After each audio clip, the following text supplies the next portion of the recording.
What if everything you believed about your own moral strength was an illusion? What if, under the right circumstances, you could be capable of cruelty beyond imagination? We like to think that evil is a trait of the monstrous, the deranged, or the broken. But what if it is simply dormant within us all, waiting for the right trigger? In The Lucifer Effect, Philip Zimbardo exposes the terrifying truth about human nature. The line between good and evil is thinner than we dare to admit. His work is not just a psychological study, but a mirror reflecting our own potential for darkness. Drawing from historical atrocities, psychological experiments, and real-world events, this book unveils how ordinary individuals, under specific conditions, can become perpetrators of unspeakable acts. At the heart of this revelation is Zimbardo's infamous Stanford prison experiment, a study that began as a simulation but quickly spiraled into a horrifying reality. What started as a role-playing exercise turned into an unchecked descent into psychological torment. Participants assigned to be guards became sadistic, while those labeled prisoners broke down under the weight of dehumanization. The experiment, meant to last 2 weeks, had to be shut down in just 6 days. But Zimbardo does not merely recount the horrors of his own experiment. He expands the conversation to explore how power, anonymity, and institutional structures shape behavior. From the atrocities of Abu Ghraib to historical genocides, the Lucifer Effect compels us to ask, is evil an external force, or is it woven into the fabric of human existence? Zimbardo's exploration of evil is not an abstract philosophical debate. It is a psychological reality grounded in decades of research and real-world atrocities. He argues that situational forces, more than inherent personality traits, are often responsible for acts of cruelty. The power of the environment to shape human behavior is so strong that even the most morally upright individuals can be led to commit horrific acts under the right, or rather, wrong, circumstances. The Stanford prison experiment is one of the most unsettling examples of this transformation. 24 psychologically stable college students, chosen precisely for their mental health and normalcy, were randomly assigned roles as either guards or prisoners. Within hours, the dynamic shifted. The guards, given uniforms, mirrored sunglasses, and a sense of authority, began exercising power in increasingly cruel ways. They humiliated the prisoners, deprived them of sleep, and forced them into dehumanizing acts. The prisoners, stripped of their identities and autonomy, internalized their roles and became submissive, depressed, and even psychologically broken. What is terrifying is how quickly this descent occurred. No one was forcing the guards to be abusive, and yet they were. No one was preventing the prisoners from rebelling, and yet they surrendered. It was as if the roles they were given unlocked something dormant inside them. An unsettling reminder that identity is fluid and morality is more fragile than we assume. This phenomenon, which Zimbardo calls the situational hypothesis, is not limited to psychological experiments. He draws chilling parallels to real-world horrors, such as the Nazi concentration camps, the My Lai massacre, and the abuses at Abu Ghraib prison. Ordinary people, teachers, soldiers, bureaucrats, fathers, and neighbors, became executioners and torturers. Not because they were inherently evil, but because the environment around them eroded their sense of morality and personal responsibility. If this is true, then what does it say about us? Could we, under the right conditions, become the very monsters we fear? The implications are as disturbing as they are undeniable. Zimbardo's analysis does not allow for the comfort of believing that evil is an external force, something confined to psychopaths, dictators, or the obviously wicked. Instead, the Lucifer Effect forces us to confront a more unsettling truth. The seeds of cruelty exist within us all, waiting for the right soil to take root.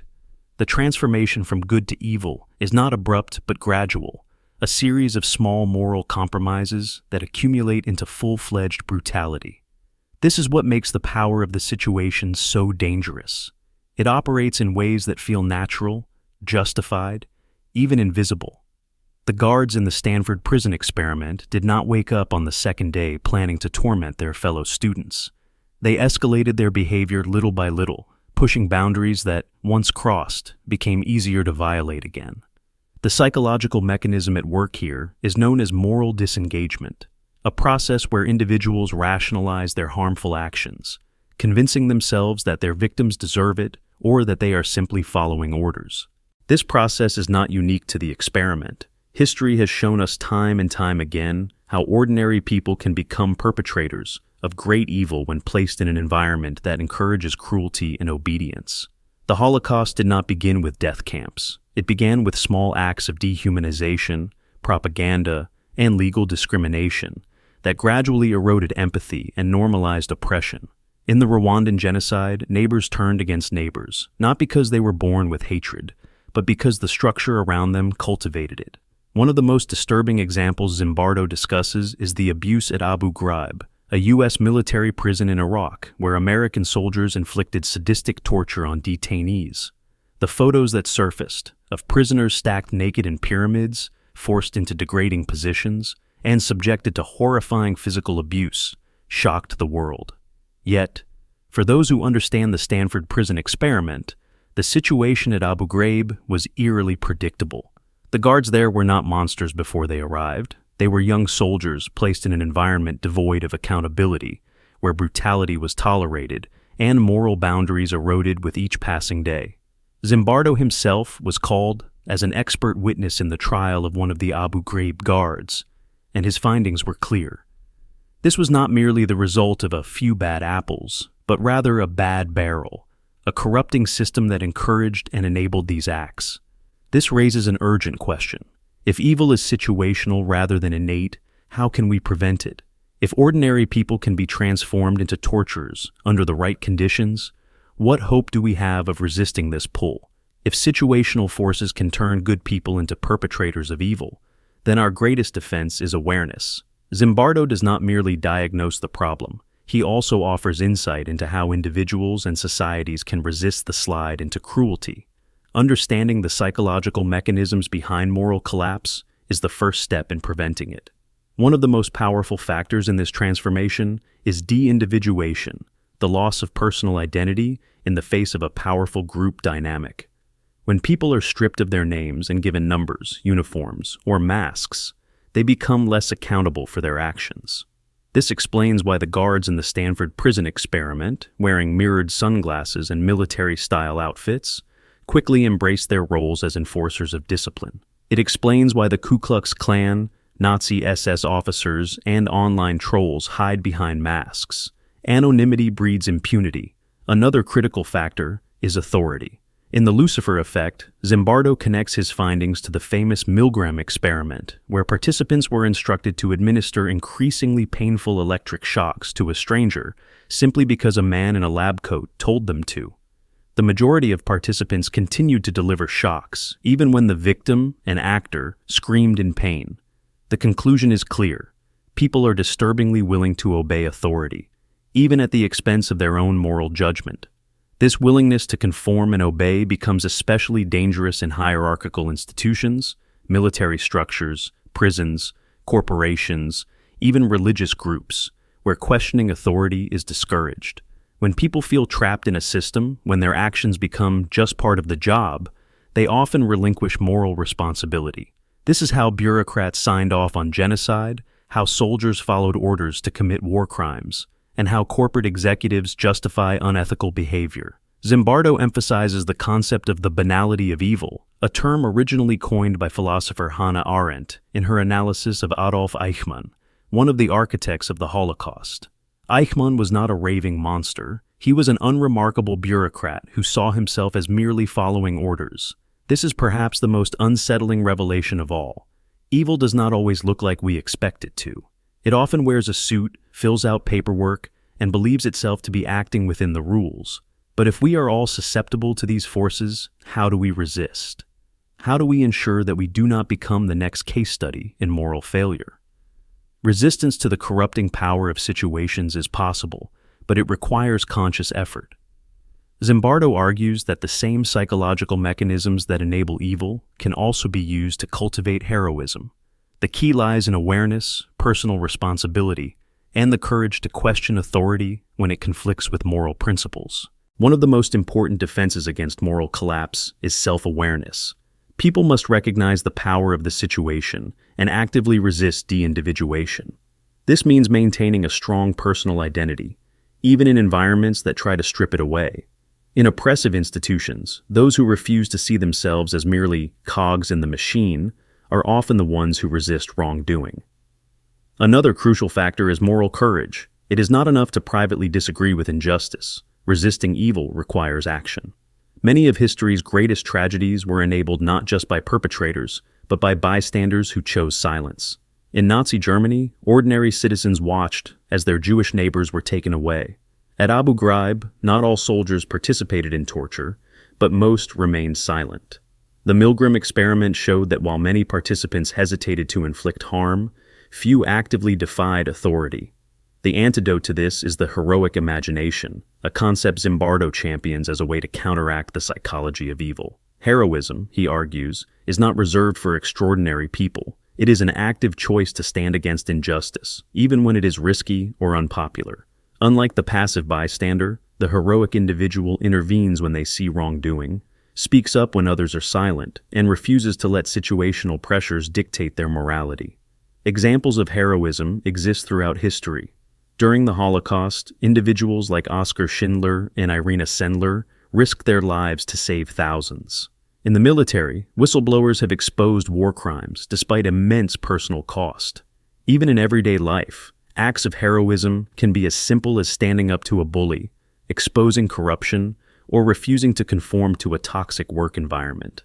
Zimbardo's work reminds us that just as we are all capable of becoming perpetrators of evil, we are also capable of extraordinary goodness. The question is not whether we have the capacity for either. It is which path we will choose when the moment of moral testing arrives. But if situational forces are so powerful, how can societies create environments that encourage heroism rather than cruelty? Creating a society that encourages heroism rather than cruelty requires structural changes that minimize the conditions that enable moral collapse. Zimbardo argues that while individual awareness is essential, systemic reforms are equally critical. If institutions are designed in ways that promote accountability, compassion, and ethical decision-making, they can serve as a shield against the psychological forces that lead to evil. One of the most effective ways to counteract situational corruption is through transparency and accountability. When people know they are being watched and held responsible for their actions, they are far less likely to engage in unethical behavior. This is why totalitarian regimes, corrupt corporations, and abusive institutions thrive in secrecy. They rely on the absence of oversight to normalize wrongdoing. The guards at Abu Ghraib operated in an environment where superiors turned a blind eye, allowing cruelty to escalate unchecked. The Stanford prison experiment showed similar patterns. The more the guards felt unsupervised, the more extreme their behavior became. To prevent such abuses, institutions must encourage ethical leadership. Leaders set the moral tone of an organization, and when they prioritize human dignity and justice, their subordinates are more likely to follow. Conversely, when authority figures signal that cruelty, discrimination, or blind obedience are acceptable, people within the system adapt accordingly. This is why some military units commit war crimes, while others uphold ethical standards. It is not about the character of the soldiers, but the environment set by their leaders. Another key factor is education. People must be taught about the psychological mechanisms that lead to moral disengagement, so they can recognize and resist them in real time. If students learn about de-individuation, obedience to authority, and the bystander effect, they will be more likely to question unethical orders and intervene when they witness injustice. Programs that teach critical thinking, moral reasoning, and historical case studies of ethical failures can empower individuals to act differently when faced with moral dilemmas. Zimbardo also emphasizes the importance of building cultures of empathy. Dehumanization is one of the first steps toward moral collapse. When people no longer see others as individuals worthy of dignity, they become capable of harming them. This is why propaganda in genocidal regimes often reduces victims to labels: rats, cockroaches, criminals. Combating this requires fostering a culture in which people see and treat others as human beings, regardless of race, nationality, or background. But even with all these safeguards in place, the question remains, when the moment of testing comes, will we have the strength to resist the pull of the situation? Even with structural reforms and personal awareness, the battle against moral collapse is ultimately an internal one. Each of us will face moments where we are tested, where we must decide whether to conform to wrongdoing or stand against it. Zimbardo's work is a warning, but it is also an invitation to reflect on our own moral resilience and ask whether we are prepared to resist the forces that have led so many before us down the path of cruelty. One of the most crucial lessons from the Lucifer effect is that no one is immune. Many of us like to believe that we would be different, that we would never commit atrocities, that we would speak up when faced with injustice. But history and psychology suggest otherwise. The power of the situation is immense, and without preparation, even the best of us can be led astray. The question is not whether we are good people, but whether we have built the psychological defenses necessary to remain good under pressure. This means recognizing the small moral tests in our daily lives. When we witness harassment at work, do we intervene or stay silent? When we see corruption, do we expose it or look the other way? When we are given a position of authority, do we use it to uplift others or to dominate them? These moments may seem insignificant, but they are the same psychological mechanisms that operate in larger, more extreme cases of moral collapse. Zimbardo challenges us to embrace the mindset of the everyday hero, to see heroism not as something reserved for historical figures or dramatic moments, but as a daily commitment to doing what is right, even when it is difficult. The real antidote to the Lucifer effect is not just avoiding evil, but actively choosing good. It is standing firm when the world tries to push us in the wrong direction. But will we recognize the test when it comes? Or will we, like so many before us, fall victim to the slow erosion of our own moral boundaries? If we are to resist the gravitational pull of situational evil, we must cultivate not just awareness, but also moral habits, patterns of thought and behavior that strengthen our capacity to act ethically under pressure. This means actively practicing empathy, critical thinking, and moral reflection long before we find ourselves in a crisis. One practical approach is to engage in what Zimbardo calls moral rehearsal. Just as athletes train their bodies and musicians practice their instruments, we can prepare ourselves mentally for moments of ethical decision-making. By vividly imagining scenarios where our values might be challenged and deciding in advance how we would act, we create a kind of moral muscle memory. When the moment arrives, we are better equipped to make the right choice, having already considered the consequences and reaffirmed our commitment to our principles. Another powerful tool is seeking out diverse perspectives. Surrounding ourselves with people who challenge our views and broaden our understanding can act as a safeguard against the tunnel vision that often accompanies moral failure. In echo chambers, where dissent is silenced, it is easy to justify almost anything. But when we engage with different voices and experiences, we become more attuned to the humanity of others, less likely to see them as other, and more resistant to propaganda and dehumanization. On a societal level, fostering institutions that prioritize ethical behavior is essential. Whether in education, government, or business, embedding moral considerations into decision-making processes can help curb the situational forces that lead to wrongdoing. This might include regular ethics training, transparent decision-making structures, and robust channels for whistleblowers.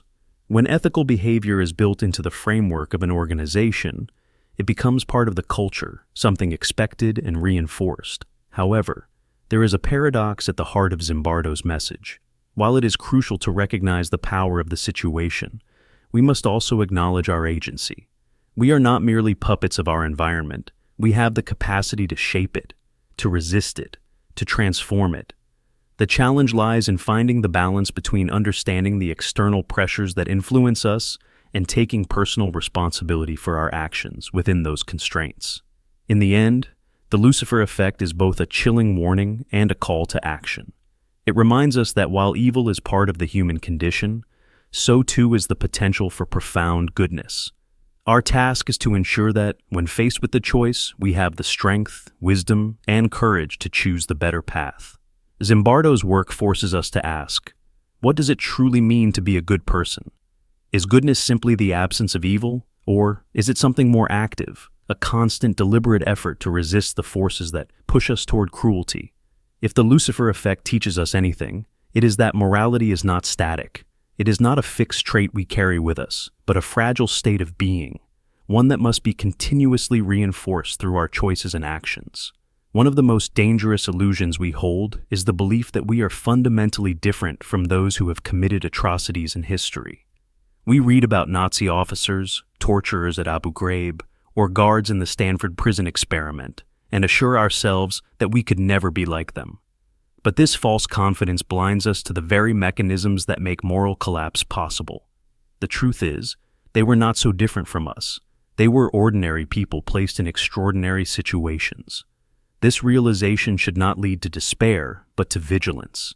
If we accept that we are all vulnerable to the corrupting power of the situation, then we can take active steps to resist it. We can build environments that promote accountability and ethical behavior. We can train ourselves to recognize early signs of moral disengagement. We can cultivate the courage to speak out when faced with wrongdoing, even when it comes at a personal cost. The true challenge is not in condemning the evils of the past, but in recognizing when they are beginning to take shape in the present. The conditions that lead to cruelty are not relics of history. They exist today, in governments, corporations, social groups, and even in ourselves. The dehumanization that enables atrocities does not announce itself with fanfare. It creeps in slowly, disguised as policy, as efficiency, as necessity. If we are not careful, we will fail to see it until it is too late. Zimbardo's work is a wake-up call. It is not enough to believe we are good people. We must actively work to remain good.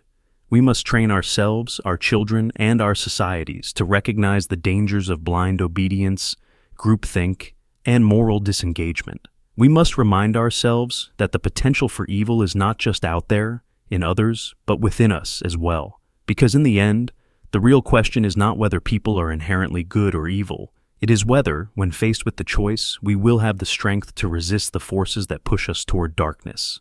If we accept that situational forces can push ordinary people toward extraordinary evil, then the question that remains is, what can we do to push back?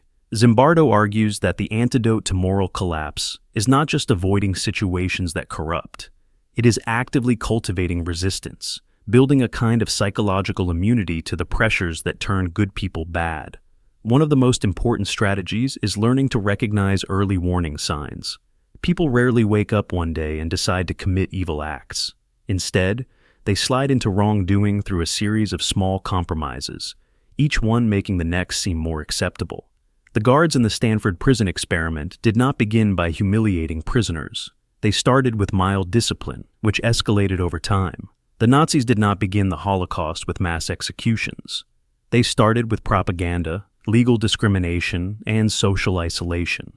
This slow descent makes evil feel natural, which is why recognizing the first steps is critical. Another powerful defense is refusing to dehumanize others. The moment we stop seeing people as individuals with thoughts, emotions, and dignity, we make it easier to justify harming them. This is why oppressive regimes use propaganda to portray their enemies as subhuman. It numbs the conscience and allows cruelty to spread. When we catch ourselves thinking of others in simplistic labels, criminal, enemy, traitor, we should pause and remember their humanity. Equally important is developing moral courage. It is not enough to silently disagree with injustice. We must be willing to take action. History has shown that atrocities are rarely committed by sadists alone. They are enabled by the silence of bystanders. Those who commit evil often do so with the comforting knowledge that no one will stop them. Breaking that cycle requires people who are willing to stand up, speak out, and risk personal consequences for the sake of what is right. But courage does not come from nowhere. It must be cultivated. Just as soldiers train for battle and firefighters drill for emergencies, we must prepare ourselves for moments of moral crisis. This means asking difficult questions. What would I do if I saw someone being abused? Would I obey an immoral order if my job depended on it? How much am I willing to risk for my values? By confronting these questions before we are tested, we increase the likelihood that we will make the right choice when the time comes. Ultimately, The Lucifer Effect is not just a book about why people do evil. It is a challenge to each of us, a demand that we take responsibility for the moral choices we will inevitably face. Because while the power of the situation is real, so is our ability to resist it. As we reflect on the lessons from Zimbardo's The Lucifer Effect, we come to understand that the transformation from good to evil is not a sharp, sudden shift. It is a gradual, incremental process that happens when we lose sight of our ethical compass and allow the situation to dictate our behavior. While the book paints a grim picture of the potential for cruelty within us all, it also offers a beacon of hope. We can choose to resist. The crucial question is whether we are prepared to face the challenges that lie ahead, to recognize the dangers before they take root, and to actively cultivate the mental and emotional strength needed to make the right choices. One of the profound implications of Zimbardo's work is the understanding that we are all part of a larger system. Whether we like it or not, we are influenced by the environments in which we live, by the groups we belong to, the institutions that shape our lives, and the larger societal forces that govern our actions. It is impossible to separate the individual from the situation, and this means that individual responsibility must be balanced with an awareness of the structures that influence behavior. A key step toward resisting the pull toward evil, then, is to understand that personal actions are inextricably linked to social systems. This means working to reform those systems, whether in education, the workplace, or government, in ways that encourage ethical behavior and discourage the forces of dehumanization. It means advocating for transparency, fairness, and accountability at every level of society. Another lesson from the Lucifer effect is that we must not allow ourselves to become complacent or overly confident in our own goodness. Zimbardo's research shows that it is easy to justify moral lapses by telling ourselves that we are just doing our job, that we are simply following orders, or that the situation is beyond our control.